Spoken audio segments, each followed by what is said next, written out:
La pluma de Carlos Pellicer o de Cómo estoy, todo lo iguana que se puede. En este 125 aniversario del natalicio del enorme poeta tabasqueño, he sido amablemente invitado por el Museo Nacional de Arte para participar en esta conmemoración, que de hecho es una celebración gozosa. Me ha tocado otear un poco los territorios poéticos de este hombre de Villahermosa y procedo a leer el texto que he preparado para tan significativa ocasión. Estoy todo lo iguana que se puede, desde el principio al fin. Afirma en 1966, jubiloso el poeta, como si lo comprendiésemos. Ese es uno de sus más grandes secretos. Hacernos cómplices de sus imágenes en caudal, atraparnos en sus significados velados. Huracán de voces, vendaval de palabras, versos a granel, fenómenos desaforados que se empeñan en bosquejar una naturaleza convulsa, dueña de sí, ajena a nuestra suerte. Así, el 9 de mayo de 1947, compone el canto del Usumacinta, esos ires y venires sin tregua de su majestad el agua, y no puede entonces menos que dedicárselo al doctor Atl. Es la gran noche errónea, nada y nadie la ocupan. Tropiezan los relámpagos, los escombros del cielo. La gran boa del viento se estranguló en la ceiba, que defiende energúmena su cantidad de tiempo.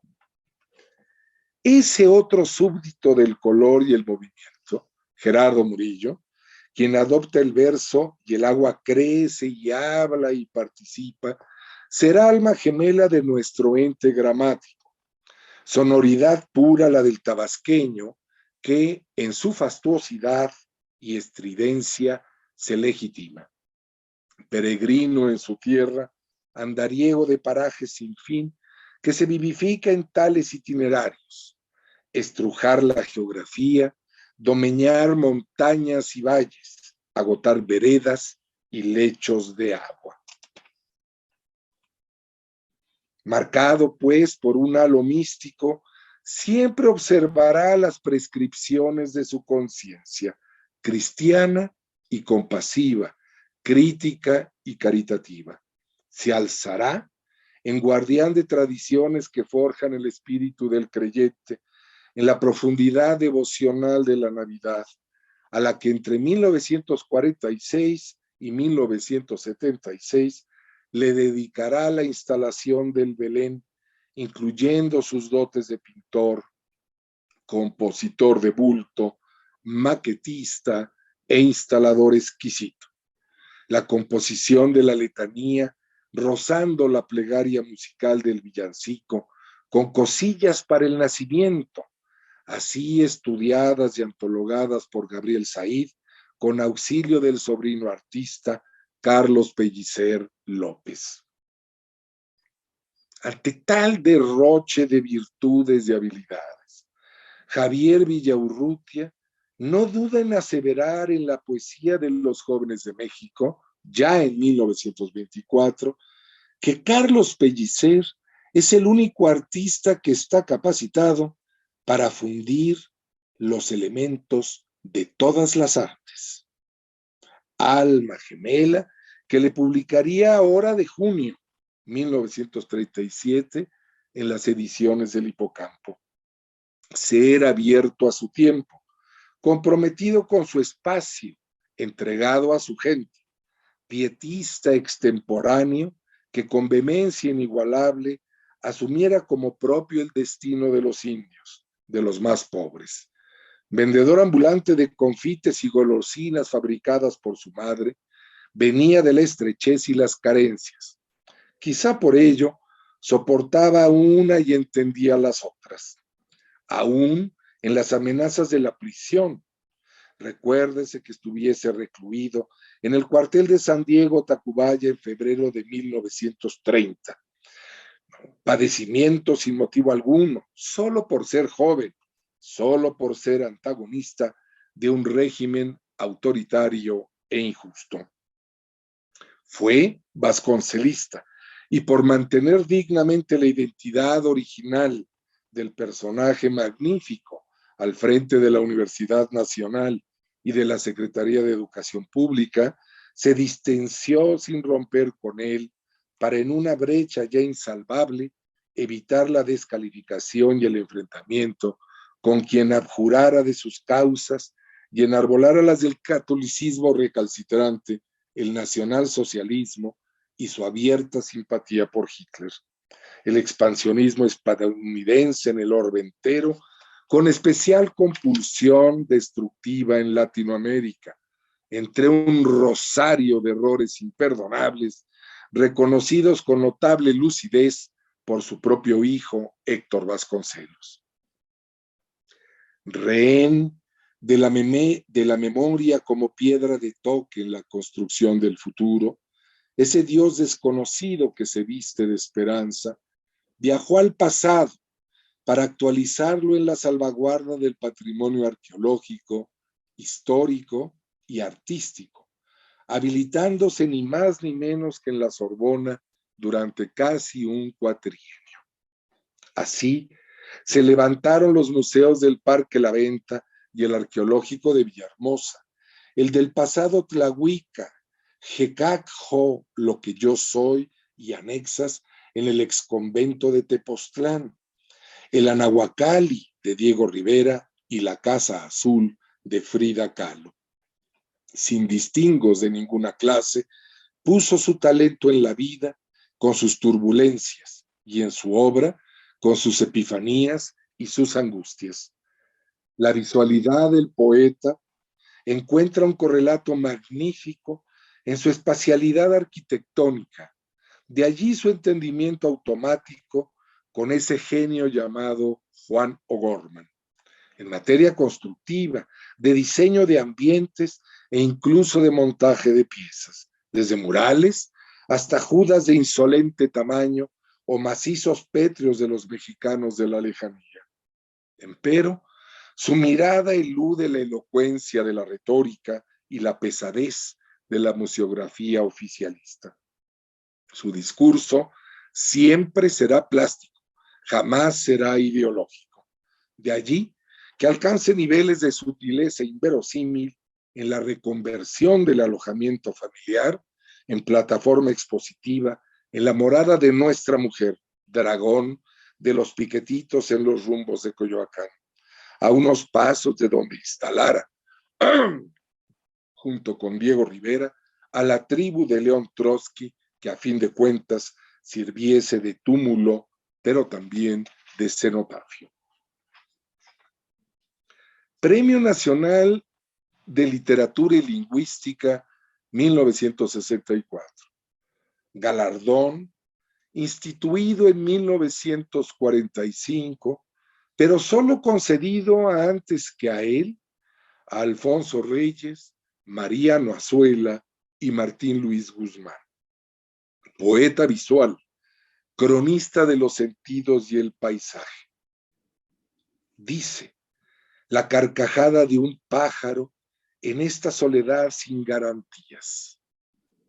Amén de voz espiritual, atada a la redención por el suplicio del Nazareno, convencido de la fe elemental del carpintero, y cuerpo en cruz, el corazón abierto, pájaros de diamante en aire vivo, brotó, y el aire fue el más claro huerto. Entre tales polos de su composición frenética, se trata sin duda alguna del más prolífico de los miembros de su generación y por simpatía del propio grupo sin grupo, en la expresión atinadísima de Villaurrutia de contemporáneos, así agregados por obra y gracia del título de la revista. Cantó loas a los héroes, los artistas y las causas, Lo mismo Netzahualcóyotl, Simón Bolívar, Ho Chi Minh, José Guadalupe Posada, Lázaro Cárdenas o Amalia Castillo Ledón, que el Che Guevara, Frida Kahlo, Arqueles Vela, Rufino Tamayo o Ramón López Velarde, en una lista interminable. Retratista proverbial, derrocha y agasaja insaciable a sus homenajeados. Detengámonos así sea brevemente en algunos de ellos.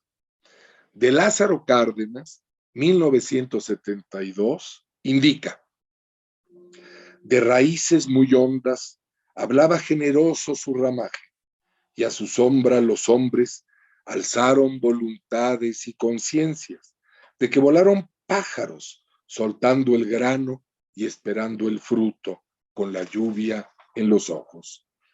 De Netzahualcóyotl registra: era la imagen misma de la vida que realizaba de día lo que había visto en sueños.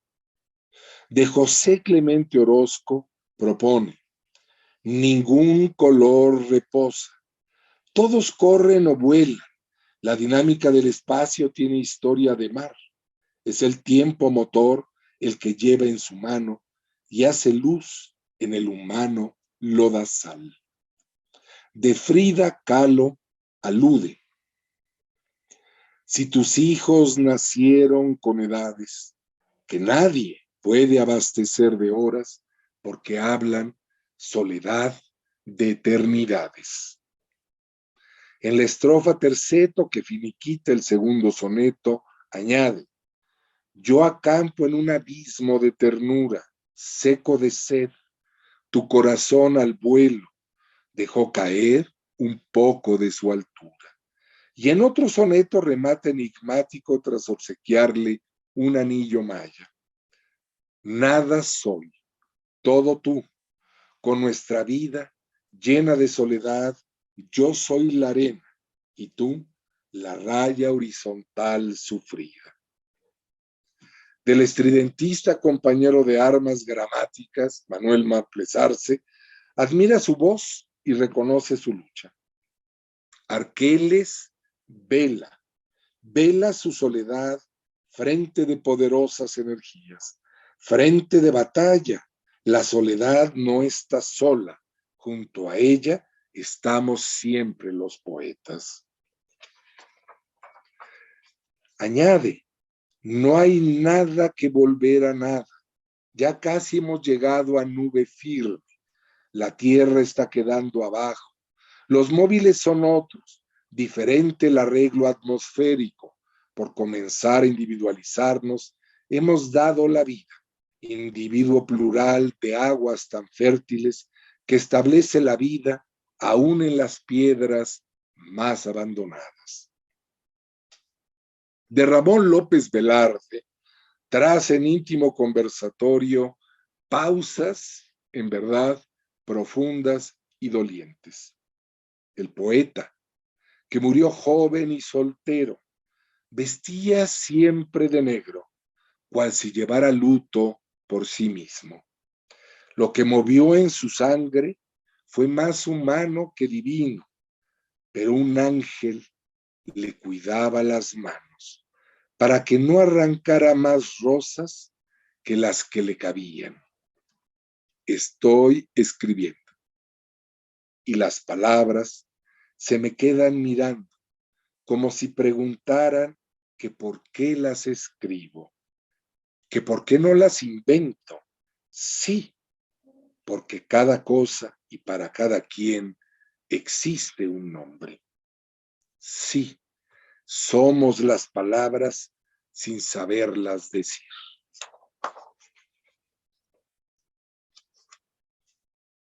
Breve suma, pero que nos revela la intensidad poética y la profundidad delirante de Carlos Pellicer. Las oraciones cívicas, los tributos estéticos, las albricias amorosas, las lecciones de historia, son asentamientos y monumentos en su casi infinita galería de efigies, aforismos y representaciones. Ningún compañero de ruta de contemporáneos fue tan voluntarioso rehén visual, brillante y profuso cronista iconográfico. Y en cada poema siempre habrá versos untuosos a los paladares más exigentes. En 20 de noviembre nos sorprende. De los huesos de los mártires, una tarde de verano, después de la lluvia, siempre hay una mata de maíz que nos dice: ¿por qué de todas nosotras solamente unas cuantas se quedan aquí? Portento respetado y amado por propios y extraños en sus letras y sus actitudes. Es retratado por Octavio Paz, quien fuera su alumno en 1931 de literatura hispanoamericana en San Ildefonso. Lo hace el Nobel en Generaciones y Semblanzas, dominio mexicano. A él, reconoce, le debo haber leído con devoción a Leopoldo Lugones y a otros poetas sudamericanos. Al terminar la clase, nos paseábamos por los corredores del colegio y a veces lo visitábamos en su casa de las Lomas de Chapultepec. Los relatos exaltados y pintorescos de sus viajes por América del Sur, Europa y el Cercano Oriente me abrieron los ojos y la sensibilidad. El mundo natural y el del arte, ríos y valles, templos y estatuas, volcanes y catedrales, desiertos y ruinas, entraron por mis ojos y mis orejas con un rumor que no es exagerado llamar luminoso. Oleadas de luz, oleadas del tiempo que hace y deshace a un monte o a una ciudad. En los poemas de Pellicer oí hablar por primera vez al mar y su discurso, alternativamente azul y blanco, negro y dorado, todavía retumba en mi cráneo. Podrá verse entonces que de honda sabiduría, anclada en el desprendimiento franciscano, este auténtico tlacuilo, el que escribe pintando o el que pinta escribiendo, frente al intelectualismo extranjerizante, prefirió una sensualidad ávida de las ofrendas del mundo, siendo un poeta de paisajes maravillosos más que de poemas perfectos, en la opinión de José Luis Martínez. Fallece apenas octogenario como senador por la República a los pocos meses de haber sido electo. Candidatura que, pese a su vocación de izquierda, le acepta al entonces presidente nacional del Partido Revolucionario Institucional, Porfirio Muñoz Ledo. Porfirio, yo no puedo ser candidato a senador, menos por su partido. ¿Por qué, don Carlos? Porque soy socialista. Es lo que quiero, un socialista en mi partido. Hizo, cosa extrañísima, campaña exenta del partido. Nadie nunca lo había hecho hasta entonces. Y como el arcángel Rafael, tomó sus alas y salió al camino. Esto nos dicen los hermosísimos sonetos de los arcángeles en práctica de vuelo de 1956. Hallando aparente reposo en la rotonda de las personas ilustres, desde donde seguirá dando las batallas por el bienestar y la justicia. No olvidemos que nunca cejó en sus empeños libertarios y sus compromisos críticos, ya fuera con el Movimiento de Liberación Nacional o sus simpatías con las resistencias indígenas y sociales. Sin la menor sombra de duda, este católico tropical, empático a más no poder con los más débiles y desposeídos, representa una rara avis en el escenario de la inteligencia mexicana. Pero, desandando el camino, situémoslo en sus coordenadas históricas. Subrayo que entre nacionalistas a ultranza y cosmopolitas denodados se dará una de las colisiones ideológicas más fértiles del siglo XX mexicano.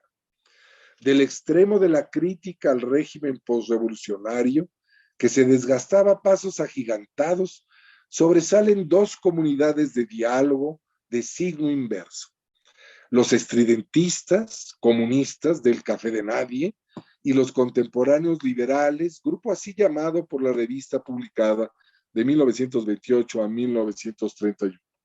Sus directores de la revista, Jaime Torres Bodet, Bernardo Ortiz de Montellano y Bernardo Gastelum, hoy un tristemente olvidado, extraordinario médico y promotor cultural y secretario de Educación Pública y de Salud de origen sinaloense. Convocaron con éxito a plumas y mentes brillantísimas de la época. Otros animadores del archipiélago de soledades fueron José Gorostiza, Javier Villaurrutia, Salvador Novo, Gilberto Owen, Jorge Cuesta, Enrique González Rojo y el mismísimo Carlos Pellicer. En mi opinión, el núcleo imantado de semejante ímpetu renovador lo forman los poetas. Su exacta composición seguirá siendo motivo de discusión y acaso trifulca de gustos. Coincido, pues, con la propuesta de José Luis Martínez, enorme erudito, a quien cito cual si fuera directorio. Comencemos por registrar quiénes fueron los contemporáneos, nos dice. Propongo, dice José Luis Martínez, este grupo estricto de 9 escritores: Carlos Pellicer, Bernardo Ortiz de Montellano, Enrique González Rojo, José Gorostiza, Jaime Torres Bodet, Javier Villaurrutia, Jorge Cuesta, Salvador Novo y Gilberto Owen. En torno a ellos, añade, deben considerarse 15 más también notables: Hermilo Abreu Gómez, José Martínez Sotomayor, Eduardo Villaseñor, Eduardo Luquín, Bernardo J. Gastelum, Samuel Ramos, Octavio G. Barreda, Carlos Díaz Dufó, Anselmo Mena, Agustín Lazo, Elías Nandino, Celestino Gorostiza, Enrique Munguía, Alfonso Gutiérrez Hermosillo y el más extravagante y el más radical de todos, Rubén Salazar Mayen. Haces de luz, todos ellos, como si fueran céfiras del triple ternario de la Cábala, como si fueran pasajes del Zóhar. En mi cabeza tuve pájaros, confiesa nuestro pregonero, el único capaz de perderse para encontrarse, como quería Fray Juan de los Ángeles en el orbe de los tropos literarios, abriéndose paso entre sombras incendiadas, arrancándose harapos de los gritos de nadie, emulando al agua. Sus palabras, conjuros genuinos, son bitácora de la creación y la belleza del mundo. Mientras sus coetáneos exploraban las lobregueces y los laberintos de la conciencia humana, su país y su siglo, Pellicer, aunque nunca fue ajeno a lo que le rodeaba y estuvo presente en la historia de su tiempo, escribía con regocijo y diversión sobre todo lo que le rodeaba. Las causas de su asombro y su deslumbramiento, casi infantil, son a veces las ciudades y la gente, pero sobre todo los elementos del paisaje: las palmeras, las flores, las nubes que cruzan el cielo y siempre el mar y los ríos caudalosos de su tierra natal. No cabe duda, en esta exuberancia, Carlos Pellicer termina siendo reencarnación de Ovidio y sus metamorfosis, pero ya no absorto del todo en los dioses y sus palestras y arenas, sino del territorio y sus accidentes, del territorio y sus moradores, del territorio y sus sonidos, del territorio y sus colores. Pellicer Cámara da la impresión de cantar con suma entonación los secretos del cosmos, las confidencias de nuestro planeta y las intimidades del inframundo, inchertas exercet aquas. Sus inciertas aguas fatiga, como quería Publio Ovidio Nasón. Verbalismo, riqueza sentimental y misticismo recorren sus islas, las codiciadas por su paisano, el malogrado José Carlos Becerra. Su obra, una miscelánea de géneros, se resuelve en una metáfora de tinte devocional, la alabanza del globo terráqueo. Carlos Pellicer domina a los 15 años la temática, el tono y las destrezas del modernismo rubendariano y publica a los 22 Colores en el mar y otros poemas, que ya es uno de los títulos fundamentales de la poesía mexicana moderna. También a los 22 publicó su primer libro, Avidez. Estudió en la Escuela Nacional Preparatoria y en Colombia, a donde fue enviado por el gobierno de Venustiano Carranza. Fue cofundador de la revista Sané Bank y de un nuevo Ateneo de la Juventud. Y aquí fue donde comenzó a formarse un criterio, y el periodo de la posguerra le mostró una visión completa y diferente de México que él esperaba. En agosto de 1921, junto con Vicente Lombardo Toledano, Diego Rivera, José Clemente Orozco y Javier Guerrero, entre otros, fundó el Grupo Solidario del Movimiento Obrero. Colaboró en las revistas Falange, Ulises y la ya mencionada Contemporáneos. Fue profesor de poesía moderna en la Universidad Nacional Autónoma de México y director del Departamento de Bellas Artes. Organizó los museos Frida Kahlo, el de la Venta y el Anahuacalli, como se ha dicho también. Nada le era ajeno. Se interesaba por todo lo nuestro, entronizando a la identidad nacional en el altar de sus preocupaciones intelectuales y sus ocupaciones prácticas. Católico fervoroso, que abraza las causas de la solidaridad, el bienestar y la justicia, sin que se ruborizara cuando se le motejaba de socialista. Para él, un sinónimo del cristianismo de a fe de veras. Esta seriedad en los retos mundanos no mellaba su sentido del humor. Así, y casi al final de sus días, escribe: entre las carcajadas de la lluvia y la voluntad del atardecer, me percato de que no soy el gato ni el ratón, soy la carrera de los dos. En recinto noveno, este vendaval con rumbo apunta, y el alma va cayendo en el abismo del deleite sin fin, para en el remate o cierre inquirir con coquetería: ¿me eclipsarás de nuevo con tu lágrima? Como escucharán, se trata siempre de una rítmica composición que, más allá de las apariencias, no descuida el sentido y la moraleja de la expresión. Verso tras verso se narra una y mil historias en imágenes y sonidos. Este tabasqueño universal irrumpe al modo de un juglar, un cuentacuentos que tiene en la selva y las cascadas a su Sherezada en disfraz. Salvo su delectación por los próceres y los creadores de constelaciones imposibles, Pellicer rebasa su catolicismo auténtico y manifiesta su panteísmo. La divinidad es un manantial atronador, la divinidad es un reflejo lunar, la divinidad es una celosía vegetal. Y ante semejante espectáculo, el aedo retira su apuesta, hace cuentas de pérdidas y ganancias y procede al corte de caja.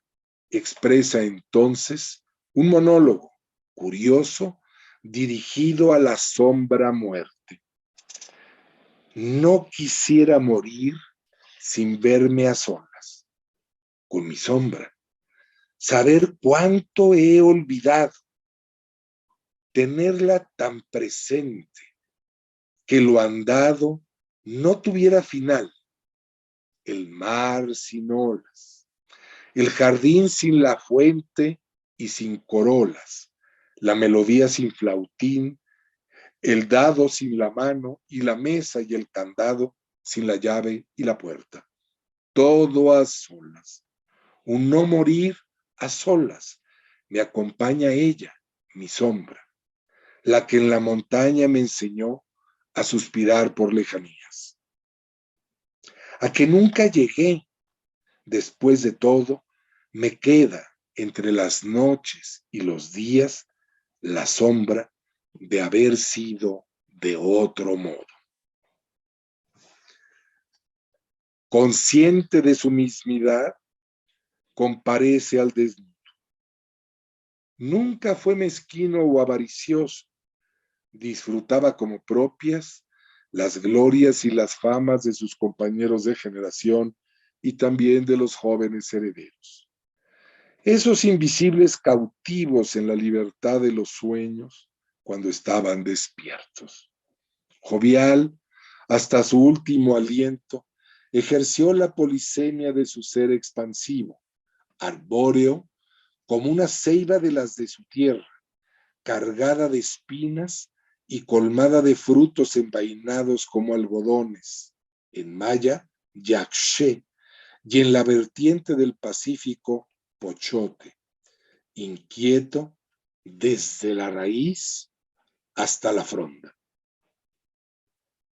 Saciado de belleza impar, tras apreciar las composiciones postreras de Adolfo Best Mogart, Carlos Pellicer le dedica un poema exacto en la aprehensión de sus aciertos que nos revela su dilatada sensibilidad plástica.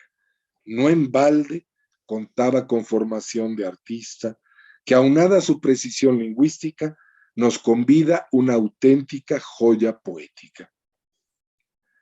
¿Con qué mirada he de mirar lo visto? Con tus ojos que ven lo no mirado. ¿En qué luz estaré y qué tocado he de tocar, seguro de que existo? ¿Qué mundo el de los ojos, imprevisto como la ordenación de lo creado? La luz que alimonó, festín brocado, surge descalzo día, lleno de Jesucristo. Pintar con ojos y mirar con manos, para ver de tocar los más lejanos cielos del corazón. El universo es solo un ojo inmenso. Su mirada se ahonda en lo ordenado y lo disperso. Desde la luz se mira hacia la nada. Si bien los poetas tienden a inmiscuirse en las artes visuales y en la música, creo que como nunca antes o después, las voces potentísimas de contemporáneos manifestaron su destreza en la hermenéutica de tales lógicas de la creación. Todos frisaron la elocuencia de las imágenes y la profundidad de los sonidos. Pero Jorge Cuesta, sobre José Clemente Orozco, Javier Villaurrutia, sobre Rufino Tamayo, y Carlos Pellicer, sobre Diego Rivera, desmenuzaron sus arcanos en los laberintos de su prosa magnífica y en las epifanías de sus versos. Concluyo recurriendo a las letras del enorme escritor, humanista, museógrafo y protector del patrimonio entero e indiviso de la nación, paleontológico, arqueológico, histórico y artístico, así como custodio de las representaciones inmateriales e intangibles, fustes de nuestra identidad cultural, cuando comparte las coordenadas de su origen, que son también las de su destino. Yo, que de Tabasco vengo con nudos de sangre maya. Yo, que de Tabasco vengo con ríos en la garganta. Yo, que de Tabasco vengo con dioses a la espalda. Yo, que de Tabasco vengo a mirar altas montañas, a respirar entre espejos. Aprovechemos este 125 aniversario de su natalicio para honrar su memoria y su compromiso libertario. Y agradezcamos de nuevo y las veces que haga falta la generosísima donación que ha hecho Carlos Pellicer López, artista visual y escritor, en favor de la sociedad mexicana a través del Museo Nacional de Arte, del Instituto Nacional de Bellas Artes y Literatura, de los saberes de tan majestuoso ciudadano que en el mundo se llamara Carlos Pellicer Cámara, poeta que desafiara el proverbio árabe: uno es dueño de lo que calla y esclavo de lo que dice. Pues, en el esplendor de su voz incansable que retumba por doquier, se refugia una convicción profunda, la de que las palabras son grilletes, sí, pero también llaves que someten cualesquiera cerrojos, los de los prejuicios y los de los despotismos, los del pensamiento único fundamentalista y los de las desigualdades. La palabra es, en fin, nuestra esencia, para bien y para mal. Carlos Pellicer, Cámara, íntegro siempre en la prudencia del silencio, el callar, y en la elocuencia del sonido, el hablar. Muchísimas gracias y sobre todo muchísimas gracias a Carlos Pellicer por su poesía. Gracias, buenas noches.